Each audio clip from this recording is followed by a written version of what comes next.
High friend, good morning. My self Santosh Asmal. আমি কিছুদিন ধরে স্মার্ট ভ্যালু করছি। তো আজকে আমার ফার্স্ট চেক এসছে স্মার্ট ভ্যালু থেকে। তো আমি এখন ওপেন করিনি, আমাদের সামনে আমি এখন চেকটা ওপেন করে দেখাবো।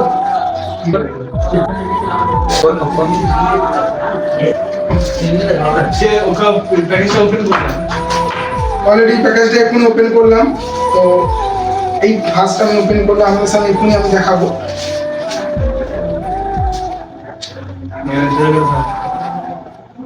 তো এই হচ্ছে আমার ফার্স্ট চেক।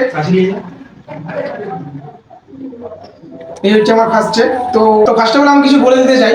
তো যারা স্মার্ট ভ্যালুকে নিয়ে ভুলভাল বা চিন্তা ভাবনা করে যে স্মার্ট ভ্যালু ফালতু বা কিছু করা যায় না, লোক ধরা কাজ, তাদেরকে আমি একটা কথা বলতে চাই যে স্মার্ট ভ্যালু এরকম কোনোটাই নয়। যদি কোনোটা হতো তাহলে অফিস থেকে ডাইরেক্ট এভাবে বাড়িতে চেক আসতো না, কোনো না কোনো হাতে বা কোনো ব্যাংকের অ্যাকাউন্টে প্রথম চেকটা পাঠিয়ে দিত।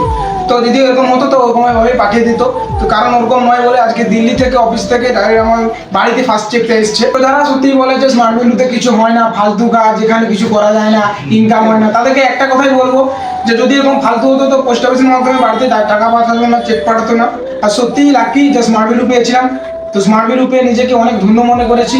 আর যারা স্মার্ট ভ্যালু করছে তাদেরকে আমি একটা কথাই বলবো যে কারোর ভুলভাল নেগেটিভকে স্মার্ট ভ্যালুকে ছেড়ে যেও না। কারণ স্মার্ট ভ্যালু সত্যি একটা একটা ভগবানের জায়গা, যেটা একটা পেয়ে গেলে যে জীবনে মানুষ কতটা নিজেকে চেঞ্জ করতে পারে সেখান থেকে বোঝা যায়। আর যারা স্মার্ট ভ্যালু করছে না তাদেরকে আমি একটা কথাই বলবো যে কোনো মাধ্যমে স্মার্ট ভ্যালুতে কারো না কারোর মাধ্যমে স্মার্ট ভ্যালুতে চান্স পেয়ে নিজের জীবনটাকে চেঞ্জ করার একটা জায়গা পাবে। তো এটুকুই বলবো যে স্মার্ট ভ্যালু হচ্ছে সাবজেক্ট নয়, স্মার্ট ভ্যালু হচ্ছে সত্যি একটা বেস্ট প্ল্যাটফর্ম। তো বেস্ট প্ল্যাটফর্মের জন্যই আজকে স্মার্ট ভ্যালুটা 25 বছর ধরে চলছে। তো আগামী বছর চলবে। তো আজকে আমার এই ফার্স্ট চেককে আমি এখানে নতুন বাড়িতে এসছে। তো আমি চাইছি যে আমার সঙ্গে যারা স্মার্ট ভ্যালু করছে এবং যারা করছে না তারা একদিন সব দিন একটা বড় লিডার হয়ে দাঁড়াবে, এটাই আমার বক্তব্য। তো যারা স্মার্ট ভ্যালু করছো, বেস্ট অফ লাক, ভালো করে স্মার্ট ভ্যালু করো।